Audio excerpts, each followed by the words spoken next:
Hello, it's Ryan with Mama on Mission, and it is time for our book review for June 2019. And this month, I thought I'd start doing something a little different. In addition to sharing my reads for the month and my second graders, soon to be third graders, reads for the month, and my podcast of the month, I also thought I would start adding in our favorite picture book that we read this past month. I couldn't possibly add in all the picture books that we read because it's a lot and I don't keep track of titles. So I just thought I would add in one that we especially enjoyed each month, just in case you have some younger readers and you're looking for maybe something new to read to them, or even if you have older readers. I like picture books. So starting off, for me, for fiction, I have a long list because we went on vacation and I did a lot of audiobook listening and a lot of reading on my grandparents' porch, and it was a good month. So, and you will definitely see a theme here. I got on kind of a thriller suspense kick. That's kind of my genre, thriller horror type stuff. But it's hard to find books in that genre that are not raunchy. So anyway, once I find a few good ones or a good author, I kind of like go through them real fast. So first I read The Woman in Cabin 10 by Ruth Ware. I think I shared that I started reading that at the end of May. And that was a pretty good one. That was my first Ruth Ware book that I've ever read. And lots of suspense. It was maybe slightly more predictable than some of her other ones because I read multiple last month. But it was overall a good book, kind of a just figuring out who done it, kind of, but also like, wait, what's really going on here type thing. No supernatural or anything like that, just very much like there's some kind of scandal and you're trying to figure out what it is. Then I read The Lying Game by Ruth Ware, which I liked even more. It's about, trying to not give too much away, about some childhood friends and some secrets that they've kept, and as they grow older, those secrets are starting to come to the light and they've got to figure out what they're going to do about it. And anyway, it's real good, especially if you like those that kind of have flashbacks back to childhood and back to present day, and you kind of have to try to piece together what's going on. Definitely a good read. And then I read The Bell Jar, also kind of, I wouldn't say a thriller by any means. I don't know, just kind of a sad, weird book. It was on a lot of lists for must-read books, and so I thought, okay, I'll give this a read. And a little depressing, and especially when you read about the author's life. Pretty down book, but I kind of enjoyed it. I won't say I loved it, but I definitely didn't hate it. It was just different and sad. And that was by Sylvia Plath, by the way. And then I was needing an audiobook, and all of the audiobooks that I had requested from my library were not available, and I was getting ready to go out of town, or I would have no Wi-Fi, no cell service even. So I wanted to hurry up and download something, so I just quick found a series. It's actually a young adult series, and it starts with the book Asylum by Madeline Rue, or Madeline Rue, I don't know. But I didn't love this. It wasn't bad. It was just a little bit predictable. It wasn't predictable. The story was good, but it was definitely a young adult type book. I didn't really care much about the characters or about that kind of thing. I was just like, okay, hurry up and solve, the mystery. Let's figure this out and move on. There is a tiny bit of like supernatural, more like psychological thriller though, but not like ghosts and stuff like that.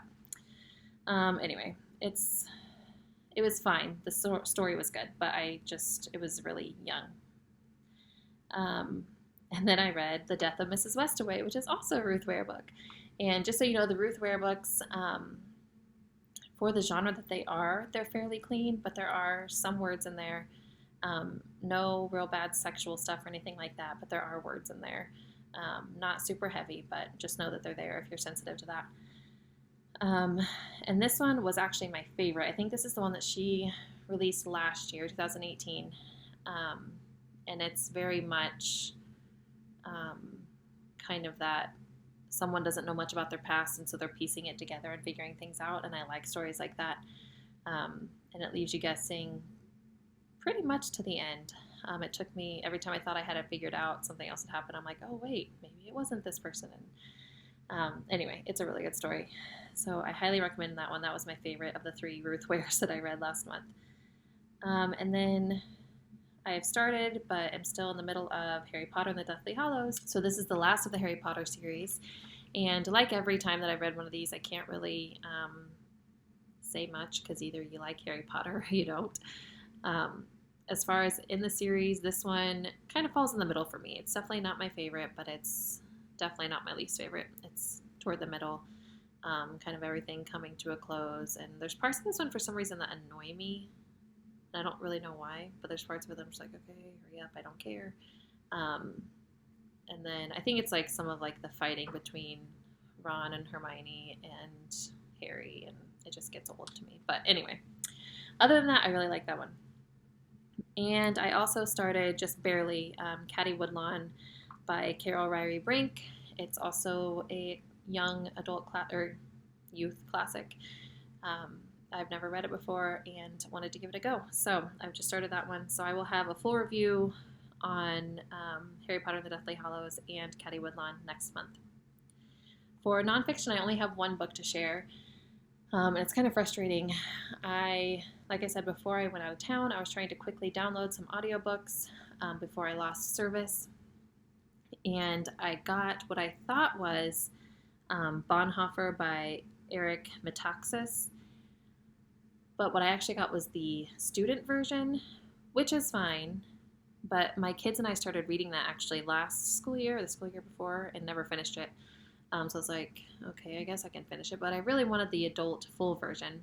So I got about a third of a way through it and then was able to get the full version. So I'm just starting over and listening to the full version. So I'm back at the beginning with the adult version. So I'll let you know how that goes next month too. For our read aloud, we are still an Indian in the cupboard. We did a lot of traveling last month and just did not read aloud hardly at all. So other than our Bible time and a few picture books here and there. So I will definitely be done with that by the end of this month and hopefully onto something else, but that's what it is. And then for my third grader, that's really scary to say, third grader, that sounds big. He read I Survived Hurricane Katrina. As you know, he's a huge I Survived fan. He liked this one. He's loved all the I Survived books that he's read. I think he only has like 2 more until he's done with the series, which I don't know what he's going to do then. And then I encouraged him to read a Geronimo Stilton book. He's never read one of those. He read The Kingdom of Fantasy by Elisabetta Dami. I hope I'm not butchering that too much. And he really enjoyed it. I don't think he kept putting it off. I got it from the library from him, and he kept putting it off and putting it off. But then once he started reading it, he couldn't put it down. So I think he wasn't really excited to read it, but then ended up really liking it. Because there's lots of pictures on the page and lots of dialogue and stuff like that. So it's definitely not boring. And then he read the 4th book of the Kingdom of Renly series, and he's been reading on those for a while. This one was called The Witch's Curse by Jordan Quinn, and those again are pretty easy for him, but they're short and sweet stories, and he just really likes them. And he liked this one. I don't really know what it was about, but he said it was good. Then he read the 16th Magic Treehouse, The Hour of the Olympics by Mary Pope Osborne. He seemed to really like this one. He read it on the way to our first vacation destination. So then he read a book called Brave Like My Brother by Mark Tyler Nobleman. And because he was really into a lot of the I Survived stuff, especially the ones that have to do with war and stuff like that, he saw this book at the library, and it had, I think it was set during the Nazi invasion, and he really, really wanted to read it. So I kind of like looked it up to make sure it wasn't, too beyond his level.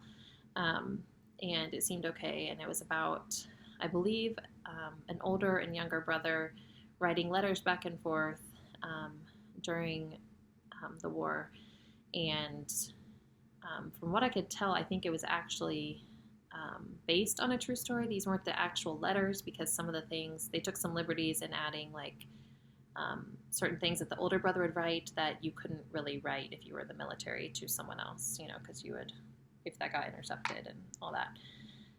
But that seemed like a really good book, and he said he loved that book. So hopefully we can find more like that. And then he read I Survived the Nazi Invasion of 1944 by Lauren Tarshish, and again, shocker, he loved it. And then we were at a thrift store while we were on vacation, or an antique store, and they had a bunch of very gently used books there, and anytime I have that situation, it's hard for me to leave empty-handed. So I got him the first book in the Tides of War series, which I had never heard of before. This one was called Blood in the Water, so it sounds a little higher than second or third grade level, but I don't think it is. Once I read what it was about, it's about a guy in this military who was with a dolphin and helping locate, I think it was a submarine maybe that had gone missing. Anyway, so basically using him instead of like a dog, using this dolphin and training it to locate these men. And he's not all the way through with that yet, so I can't really tell you exactly what he thought of it, but that's by C. Alexander London. And for my picture book of the month, this is one that you have probably heard about. There was a video going around on Facebook of a grandma reading this to her grandbaby. It's called The Wonky Donkey by Craig Smith, and it is just a nonsense, silly story, but with the rhyming and the cadence, my 1.5-year-old loved it, and my other boys were giggling throughout the whole thing, so it was a definite favorite this month. And then I had to play the video for them of the grandma reading it to her baby because the grandma was dying of laughter the whole time, and it was a great video. And last but not least, the podcast for this month that I'm going to share with you is the Homeschool Solution Show with Pam Barnhill. If you are a homeschooler and you don't know who Pam Barnhill is, look her up. The lady knows her stuff, and she's not intimidating. She's really down to earth, and that's what I love about her. But she has some really good guests on, and speaks just about anything and everything homeschool, from planning to how to deal with certain situations, which is why it's called the Solution Show. I think the most current one was talking about having a newborn and homeschooling, so that's a good listen if you are expecting or have a newborn right now and you are looking at homeschooling. So anyway, that is all I have for you for this month, and I hope you enjoyed. Let me know in the comments below what you're reading or if any of these sound interesting to you, and I will talk to you next time.